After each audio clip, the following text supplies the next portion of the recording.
Detective Woman Constable Tamika Thomas, General Secretary of the Jamaica Police Federation. Today it's a very unfortunate situation. We lost one of our members, Constable Orlando Irons. The other two members who were involved in the accident, they are currently being treated at a medical facility, but it is never an easy situation or an easy task for the rank and file cohort of the Jamaica Constabulary Force to lose any one of our members.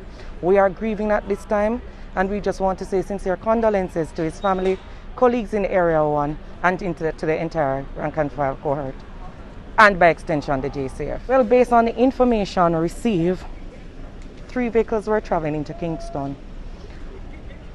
2 vehicles were in front.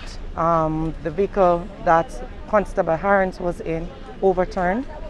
The information is sketchy at this time. We don't have much information, but as the day progresses, I'm certain that we will get some more information on the matter.